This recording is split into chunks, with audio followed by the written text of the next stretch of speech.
Okay, good evening, everyone. Thank you for joining this meeting. We are from Montgomery Parks, and we want to share the idea of a sensory trail in urban park setting. So today in this meeting, I have Michelle Remeyer. She's our community outreach staff, and she connect with all the community members. And we also have Brian Lopez. He is our park manager, and he's the person behind the story that initiated this sensory trail, he and his team. And we have the um, the program access office in Montgomery Parks, Jeannie Blakely and Ashley Thompson. They have been helping a lot in initiating this idea. And I am the project manager. My name is Wen Huang. And so we will present the idea, and then after that, we'll have the Q&A session. If you have any questions, please feel free to type in either the chat or the Q&A section. We also have an ASL interpreter, Shanna. She will helping us to go along with the presentation. Okay. So this presentation is about the sensory trail, and we are promoting this idea in the Fairview Urban Park, which is in downtown Silver Spring. And so what is the sensory trail? You may be curious. I'll let Brian talk about that. Brian. Hey, how's everybody doing? So the Century Trail was just an idea that I can't take credit for, to be honest. Rachel can take credit for it. She's, of course, not here. But it was something we wanted to do in an urban park, especially just to bring more people in and to just to interact with the community more, with that community more. But the Century Trail itself kind of appeals to all the senses: touch, taste, sight, hearing, smell, not so much taste. It serves people with visual impairments. It's sensory friendly. May also apply to facilities for people with autism.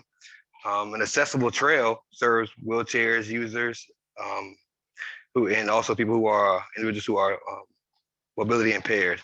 All sensory trails are accessible. So that's kind of the gist of what a sensory trail is, and the reasons why we wanted we looked at Fairview and thought it was a perfect location for this park, for that trail rather.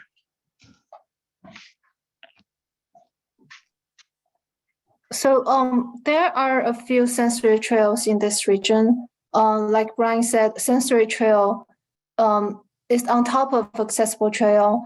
It also building a lot of sensory input that try to provoke people to enjoy the nature better. So several sensory trail in this region. I have a list. They are all about 0.1 or 0.2 mile. Most of them are loop trail, and they are all located in a state or regional park in a relatively remote area. So why we're trying to promote a sensory trail in an urban park? Brian, do you want to talk about that? Sure. So as I was saying before, so Fairview is convenient in terms of accessibility as far as the metro. It's right there in downtown Silver Spring, almost an entry of Silver Spring, not too far from Woodside, of course. I'm sure everybody's familiar with it. Also to bring awareness, to the Century Trail and just awareness to number one, how we can utilize our parks and get everybody more involved, and just the sensory aspect of it, just people being conscious of just different different senses, whether it be touch, whether it be smell. But we also have multiple options for that trail itself, and plus that area is already used. There's already community members using that area. I can't think of the name off the top of my head. I know Rachel would know it, of the user group who uses it. But I mean, the park is it was just a prime location, a large urban park inside Silver Spring, probably one of our largest in that area in Silver Spring, right in like I said, the gateway of Silver Spring itself. I think it was Columbia Lighthouse for the Blind was the user group who was using that park. So we already had some, users using it. So we figured, they did an Easter egg hunt. That's right. So it was an Easter egg hunt done there, but by the Columbia Lighthouse for the Blind. So we figured that we might as well, keep it going and kind of improve it, and give the community or serve the community and kind of give them not what they need necessarily, but the need for it, and the user groups is already using it. We figured it'd be perfect. Okay, thank you. So this image shows the location of the park. As you can see, it's very close to Silver Spring. If you're not familiar, this artery is Georgia Avenue. So it's at there's a Woodside Urban Park at the intersection, and right across that is the Spring Street. So the Fairview Urban Park is located right there, and it's within walking distance to Silver Spring downtown. Metro station, bus stop, and it's only half mile away from the Sligo Creek Park.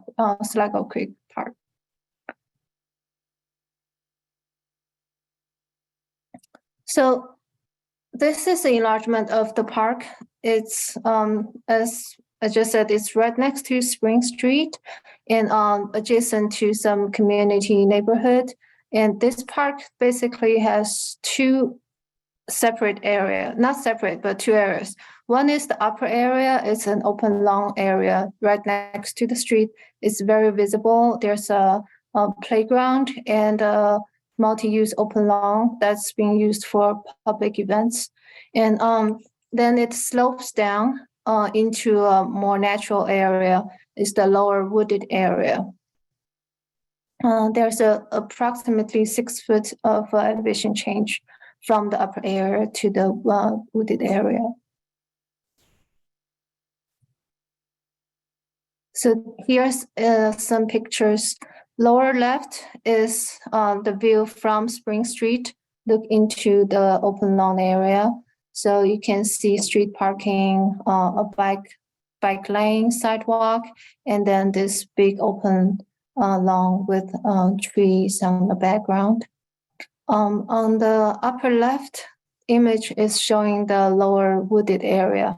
You can see slightly the playground on the background. So that's the playground in the open lawn area. And the picture next to it is showing the open lawn and the playground at the back. And the three pictures on the right side is taken from the playground. And you can see it's in a more shaded, it's like the perimeter of the open lawn area. So these are the major place we're thinking of placing the trail at.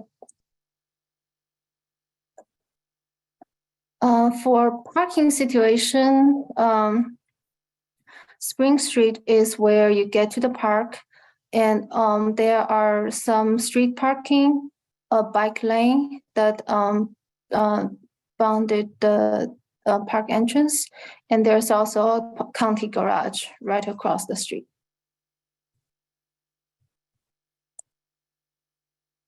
So this picture shows the street parking. There are 10 parking spaces along Spring Street.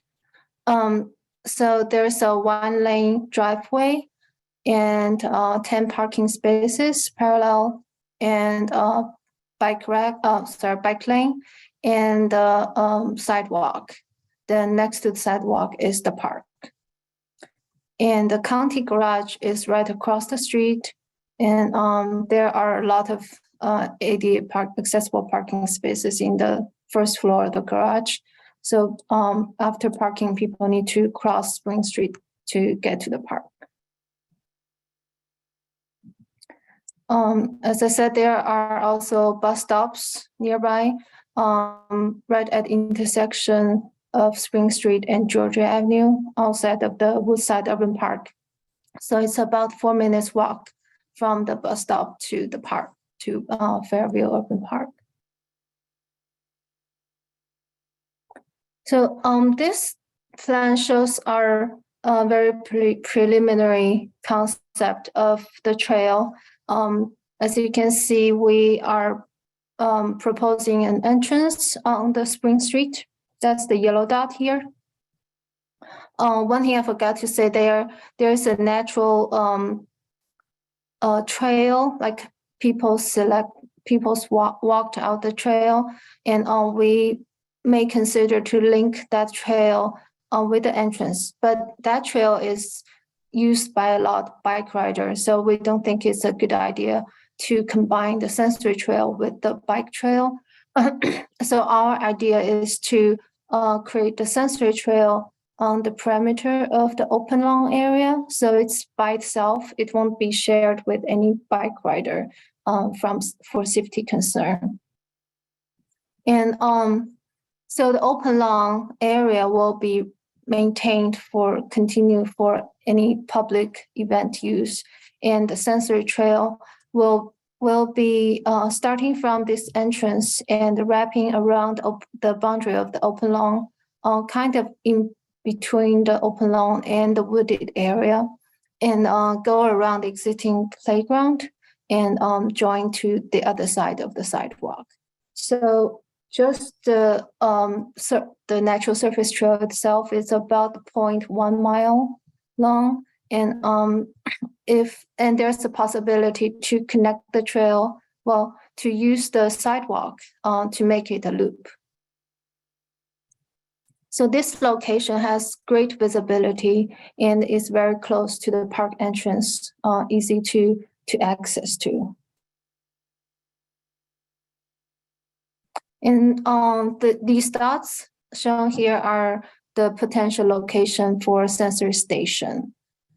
For active stations, the playground is already existing, and we are thinking about adding some activity panels to promote sensory input. And Maker's Place is the picture showing on the lower right side.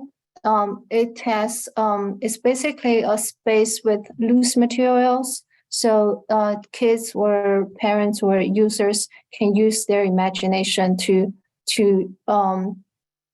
play with the loose material, make them into objects, or do any pretend play. And we are also considering have a gathering place for seating opportunities and the music station to promote a sense of touch and hearing. We're also considering provide some passive station. It's not so many activities, but like overlook with lawn chairs. Because this location is on the upper side, you can look down to the wooded area. And we're considering adding wind chime groove just to promote more beautiful sound in this area. And also we can consider some temporary setting like hammock groove in the woods. And of course, flowers and grasses will be planted along the trail for the touch and smell. As for constructions, I'll talk about the materials that we're going to use and the wayfinding ideas. And we are also considering adding the tactile sign. For materials, the trail will be a natural surface trail. We're considering the blue dust. It's a more naturalized material, and also it can be compacted and becomes a very smooth surface, but still allow water to penetrate. So it's not creating an additional impervious surface, but still protect the stormwater, filter the stormwater. For the wayfinding devices, we're considering adding ropes along the side of the walkway so people won't get lost, and adding nods or bells to indicate any stations coming nearby, And we can also consider adding the pavement edging so it's easier to detect where the trail is going. And we'll add signage. Sorry, my mouse doesn't work very well.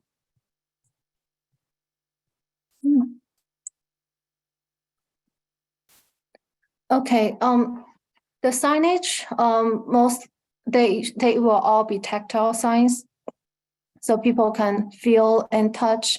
It can be cut shapes to indicate different items in this area. And also all the touchable materials with different different textile.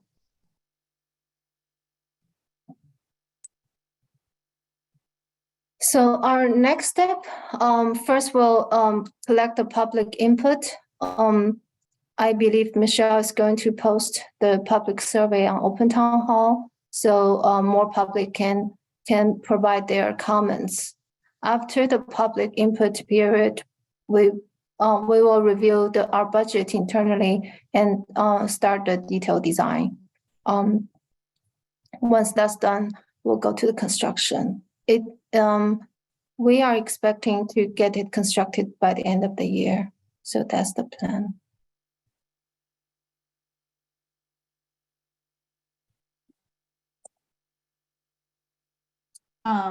Thank you, everybody. So if you would like to submit any questions, if you could use the Q&A option at the bottom of the screen. We already have one question, so I'd like to read that out. And the question is there a traffic control to cross Spring Street from the county parking garage to walk to the park?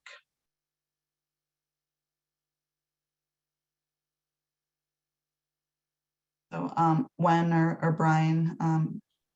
Yeah, I can answer that. So currently there isn't. I have talked to, there's a crosswalk there. There's no stoplight or anything like that.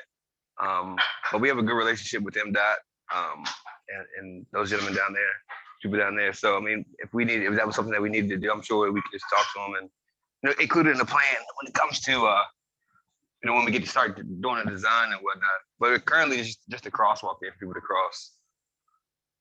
Yeah, as you can see in the photo right there. Perfect. And it doesn't have to be questions. If anybody has any comments or wants to type in about any other sensory trails that they have gone to, any features that they like there that they would like to see at a sensory trail here, you can go ahead and put that in the Q&A box.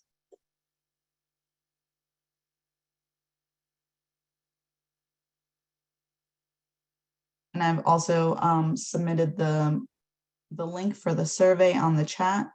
So that survey is going to be open for 1 month.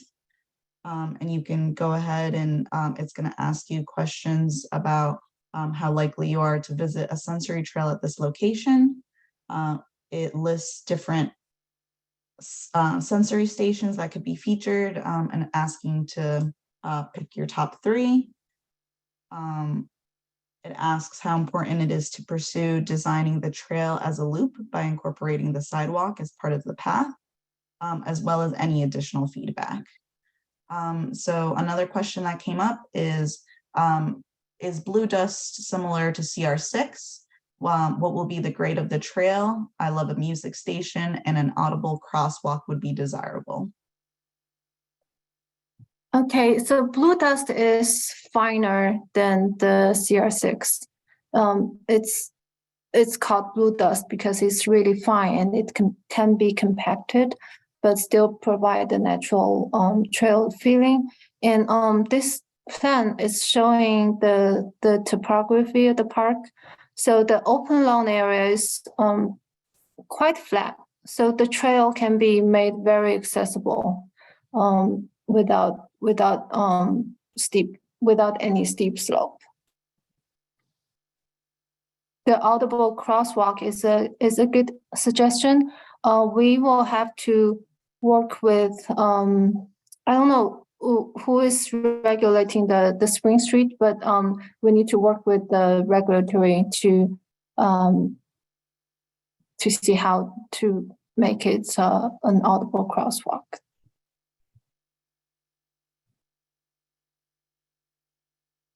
And then the next comment talks about the crosswalk as well, saying this would be difficult for people who are visually impaired if there is not a controlled crossing, something to consider. Right. Yeah, the crosswalk is some concern, but it's a very convenient parking, and there are a lot of parking for any public event. But there are also street parking that very close to the park. The parallel street parking along the park entrance.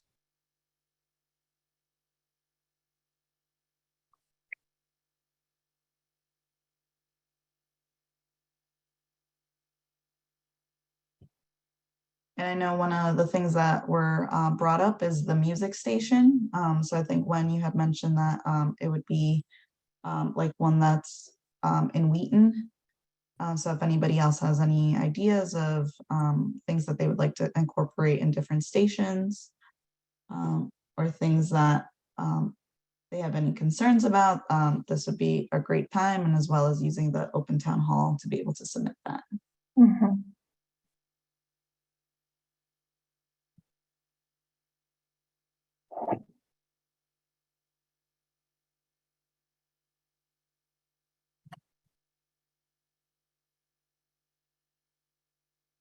And Wen has also listed her information at the end of the PowerPoint.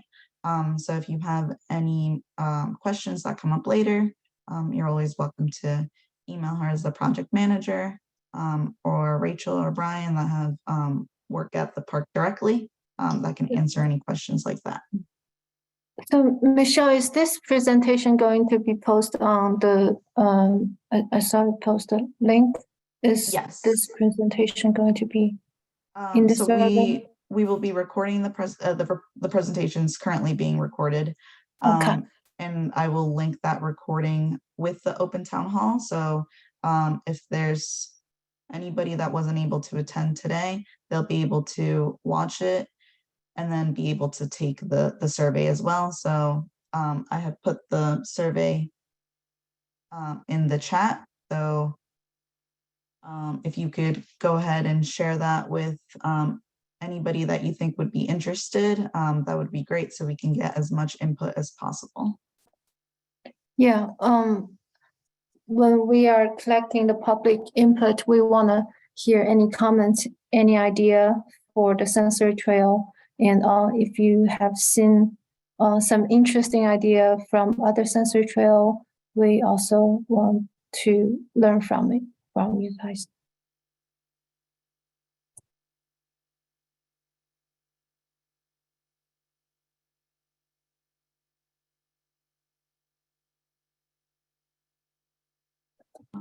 All right, so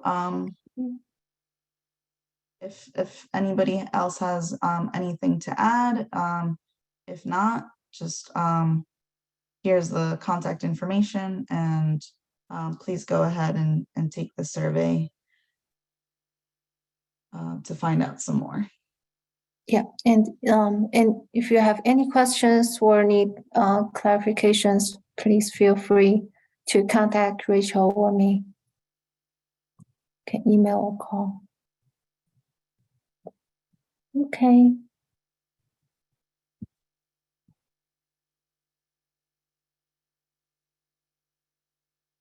So thank you. Do we have any more questions? Oh. All right, we have one comment saying thank you and very exciting. So yeah, we're very excited about this, and once again, that link will have the recording that can be shared to anybody that wants to provide input. So I'll put it in the chat one last time. And thank you everybody for coming tonight, and have a great night. Thank you. Yep. Thank you, everybody. Appreciate it. Thank you, Michelle, Rachel, Wen. Thank you. Thank you, Brian.